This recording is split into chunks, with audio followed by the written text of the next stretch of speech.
எந்தெந்த கட்சிக்கு எந்தெந்த தொகுதிகள் என்று அந்த தொகுதி பங்கீடு முடிவு செய்யப்பட்டுவிட்டது. இதில் மிக ஆச்சரியமான ஒன்று என்னவென்றால் மொத்தம் 234 தொகுதிகள். இதில் தேசிய முற்போக்கு திராவிட கழகம் போட்டியிடுகிற தொகுதிகள் 104, மக்கள் நல கூட்டணி போட்டியிடும் தொகுதிகள் 104, தமிழ் மாநில காங்கிரஸ் கட்சி போட்டியிடுகிற இடங்கள் 26. எவ்வளவு அருமையாக அமைந்திருக்கிறது. தேமுதிக 104, மக்கள் நல கூட்டணி 104, 26 தமாக. எல்லாம் மனமகிழ்ச்சியோடு நாங்கள் இந்த தொகுதிகள் பங்கீடு எந்தெந்த கட்சிக்கு எந்தெந்த தொகுதிகள் என்பது எல்லா தொலைக்காட்சிகளுக்கும் அனுப்பப்பட்டு விட்டது. எங்களுக்கு ஒதுக்கப்பட்ட மக்கள் நல கூட்டணியிலே மறுமலர்ச்சி திமுகவுக்கு ஒதுக்கப்பட்டுள்ள தொகுதிகள் பூந்தமல்லி, ஆவடி, துறைமுகம், ஆயிரம் விளக்கு, அண்ணாநகர், பல்லாவரம், திருப்போரூர், ஆற்காடு, செஞ்சி, ஈரோடு மேற்கு, தாராபுரம், பல்லடம், சிங்காநல்லூர், கிணத்துக்கடவு, அரவக்குறிச்சி, திருச்சி கிழக்கு, ஜெயங்கொண்டம், மன்னார்குடி, ஆலங்குடி, காரைக்குடி, மதுரை தெற்கு, உசிலம்பட்டி, சாத்தூர், தூத்துக்குடி, கோவில்பட்டி, சங்கரன்கோவில், நாகர்கோவில், பாளையங்கோட்டை, குளச்சல். மொத்தம் 29 தொகுதிகள். தேமுதிக, மக்கள் நல கூட்டணி, தமாக ஆகிய கட்சிகளுக்கு இடையில் 14/4/2016 அன்று நடைபெற்ற பேச்சுவார்த்தையில் ஏற்கனவே ஏற்பட்ட உடன்பாட்டின்படி கீழ்கண்ட 25 தொகுதிகளில் விடுதலை சிறுத்தைகள் கட்சி போட்டியிடுவதென முடிவு செய்யப்பட்டது.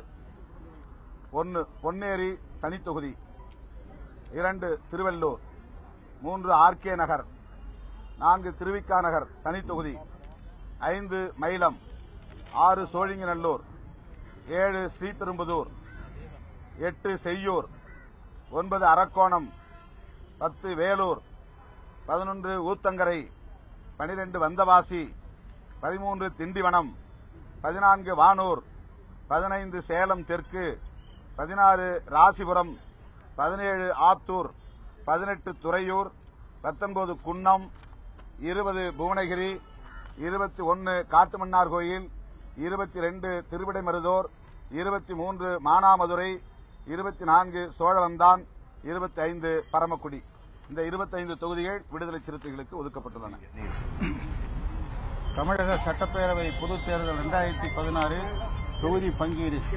தமிழ் மாநில காங்கிரசுக்கு ஒதுக்கப்பட்ட 26 தொகுதிகளின் விவரம்: ராயபுரம், மயிலாப்பூர், காட்பாடி, அணைக்கட்டு, வாணியம்பாடி, பர்கூர், கிருஷ்ணகிரி, திருக்கோவிலூர், சங்ககிரி, சேலம் வடக்கு, நாமக்கல், பெருந்துறை, மேட்டுப்பாளையம், மடத்துக்குளம், கிருஷ்ணராயபுரம் ரிசர்வ், முசிறி, கடலூர், பூம்புகார், பாபநாசம், திருமயம், மேலூர், கம்பம், விளாத்திகுளம், ஸ்ரீவைகுண்டம், தென்காசி, கிள்ளியூர். 26 தொகுதிகள். சிபிஎம் மார்க்சிஸ்ட் கம்யூனிஸ்ட் கட்சி போட்டியிடும் தொகுதிகள்: மதுரவாயில், பெரம்பூர், அரூர் தனி, போலூர், விக்கிரவாண்டி, எடப்பாடி, கோபிச்செட்டிப்பாளையம், கூடலூர் தனி, திருப்பூர் தெற்கு, கவுண்டபாளையம், கோவை தெற்கு, பழனி, திண்டுக்கல், லால்குடி, நெய்வேலி, சிதம்பரம், கீழ்வேளூர், நன்னிலம், திருவையாறு, கந்தர்வக்கோட்டை, மதுரை மேற்கு, பெரியகுளம், ராஜபாளையம், அம்பாசமுத்திரம், விளவன்கோடு. இந்திய கம்யூனிஸ்ட் கட்சிக்கு ஒதுக்கப்பட்ட கீழ்கண்ட 25 தொகுதிகள்: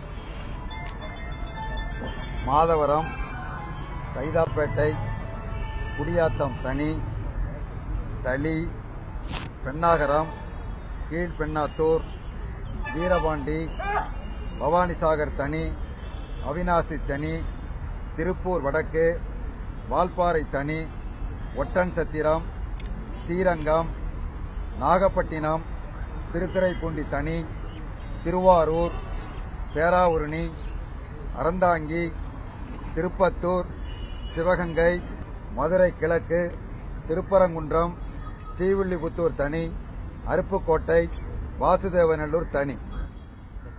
How many seats in total have you announced, sir? How many? All the 234. 234 you have announced.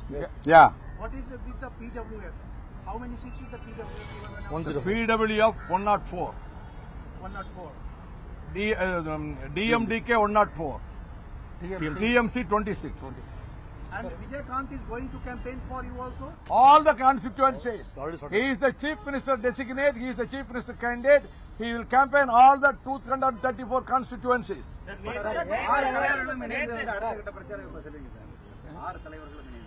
இனி 6 கட்ட தலைவர்களும் 4 திசைகள் 8 திசைகளை தனித்தனியா போய் பிரச்சாரம் பண்ணுவோம். அப்படிதான் பிளான் பண்ணியிருக்கோம்.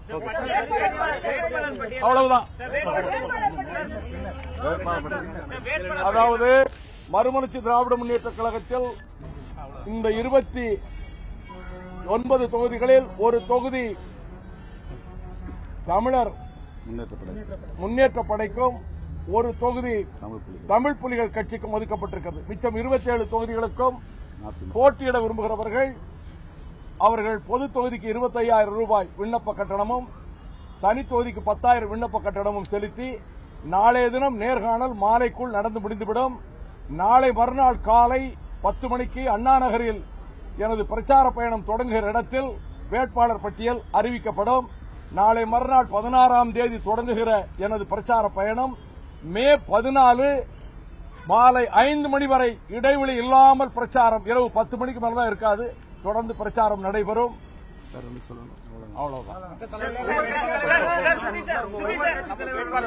இந்திய கம்யூனிஸ்ட் கட்சியின் சார்பில்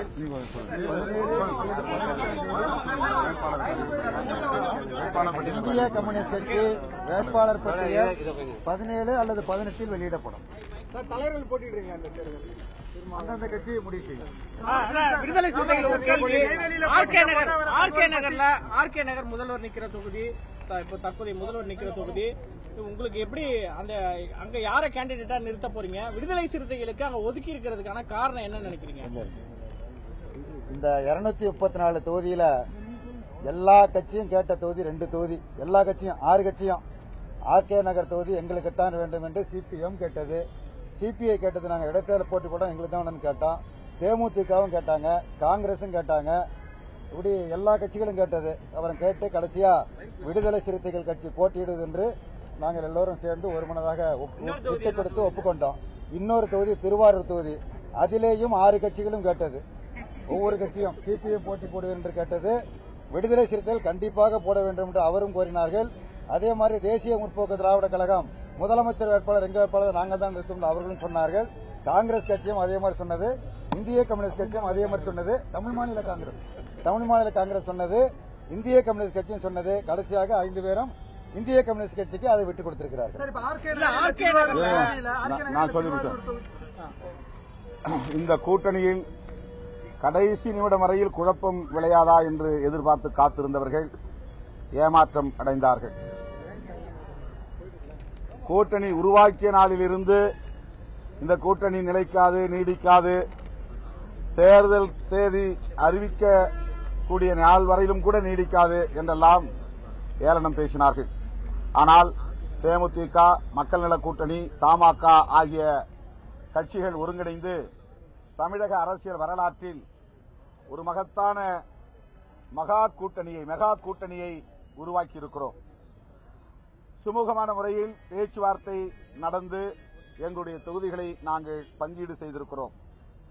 இதுவும் எங்கள் அணிக்கு கிடைத்திருக்கிற ஒரு மகத்தான வெற்றி என்பதை மகிழ்ச்சியோடு நான் தெரிவித்துக் கொள்ள கடமைப்பட்டிருக்கிறேன். விடுதலை சிறுத்தைகளுக்கான வேட்பாளர்கள் தேர்வு 16, 17 ஆகிய 2 நாட்களில் நடைபெறும். 18ஆம் தேதி வேட்பாளர் பட்டியலை வெளியிடுவோம். ஆர்கே நகர் தொகுதி 234 தொகுதிகளில் ஒரு தொகுதி. எங்கள் 6 கட்சிகளில் ஏதேனும் ஒரு கட்சி போட்டியிட வேண்டும். விடுதலை சிறுத்தைகளுக்கு அந்த வாய்ப்பு கிடைத்திருக்கிறது. வேட்பாளர் யார் என்பதை பின்னர் அறிவிப்போம். கூட்டணி தலைவர்கள் யாராவது நேரடியாக அந்த தலைவர்களை எதிர்த்து போட்டிடுவீங்களா? அதெல்லாம் வேட்பாளர் தேர்வுக்கான கலந்தாய்வுக்கு பிறகுதான் அறிவிக்கப்படும். ஆர்கே நகர் தொகுதியில பொறுத்த வரைக்கும் அதிமுக செல்வாக்கா இருக்கு அப்படின்னு சொல்லிட்டு இருக்காங்க. அந்த இடத்துல விடுதலை சிறுத்தைகளை களத்துல இறக்கி இருக்காங்க. இதுக்கு காரணம் என்ன? நாங்க செல்வாக்கா இருக்கிறோங்கிறது தான் காரணம்.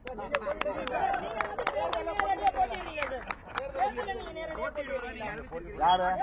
உங்களை நானும் தேர்தலில் போட்டியிடுவேன். அது 2 நாள் கழிச்சு தான் கலந்தாய்வு முடிக்கப்படும். நீங்க போட்டியிட போறதா சொல்றாங்களே, உண்மைங்களா? உங்களுக்கு யார் சொன்னான்னு தெரியல. ஆறு கட்சிகளுக்கு இடையில்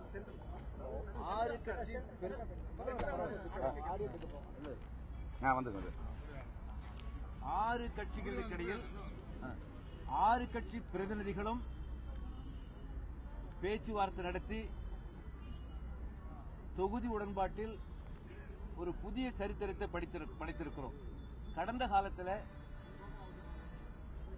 அந்த தலைமை தாங்கக்கூடிய கட்சி, அணிக்கு தலைமை தாங்கக்கூடிய கட்சி, அதோடு ஒரு கட்சி தான் பேசுவாங்க. ஆனால் முதல் முறையாக தேமுதிக பிரதிநிதி,